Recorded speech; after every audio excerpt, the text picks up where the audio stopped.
Fears of tapering and a mild economic recovery has the bond vigilantes out in force. The yield on the 10-year is nearing a 2-year high, so the question is whether or not the Fed is losing control of the bond market.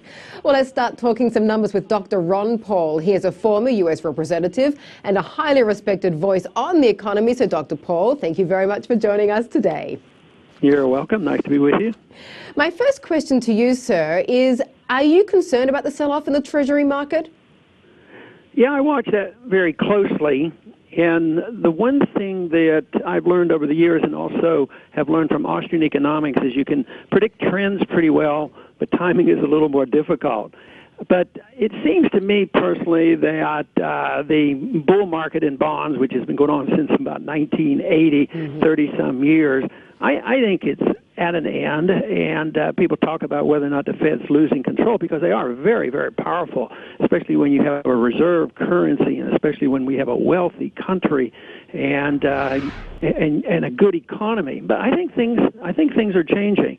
And also, governments, as well as central banks, eventually lose control. And I think that's what we're seeing right now. There's no gigantic increase in interest rates, but I think it's significant enough that maybe you're not going to see lower interest rates and that the bond rates and the mortgage rates are going to be higher, no matter what the Fed does.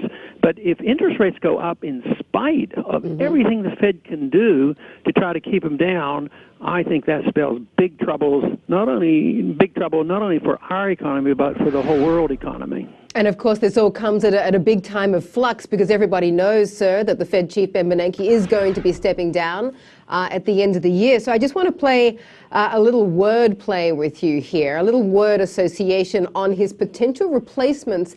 I'm going to give you the name. You tell me the very first words that come to your mind. So first off the bat, we have Janet Yellen.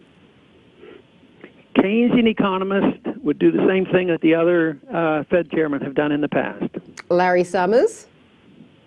Identical, except his administrative function might be slightly different, but believes in the same philosophy of inflating, monetizing debt, and regulating. Tim Geithner.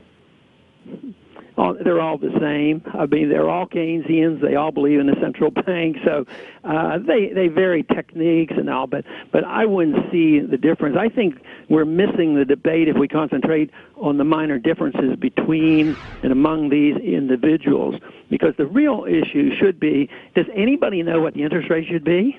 Does anybody know what the money supply should be? This pretense that an individual or a small secret group of individuals know what's best for the economy and take away the principle of saving money and market rates of interest, that's why we can't have any assurances that this recovery is worth much, because it's still based on false information. So what do you think Ben Bernanke's legacy is going to be? Well, who knows? It should be that he has created a lot of chaos for us, but Greenspan should be recognized for that too. All central banking should be recognized for that. If you look at 100 years of history, destroying 98% of the value of the dollar and all the ups and downs and the suffering of the middle class.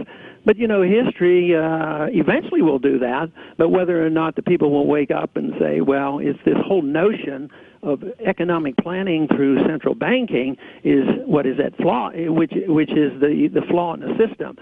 They're not about to recognize this, and some people are going to make excuses. But who knows? Some financial crisis that hits even as Bernanke leaves, he may end up getting some blame for it. But I don't look to blame the individuals as much as I look to blame a whole philosophy of economic planning and monetary manipulation. There's no historic evidence to show that manipulating fiat money is a road to prosperity. In many ways, it is a thankless job. But thank you very much, Dr. Ron Paul. And be sure to check out the Ron Paul channel at www.ronpaulchannel.com. And thank you very much for joining us, sir. And that does it for us today. You can follow us on Twitter at CNBC Numbers. You can like us on Facebook for Talking Numbers. I'm Mandy Drury.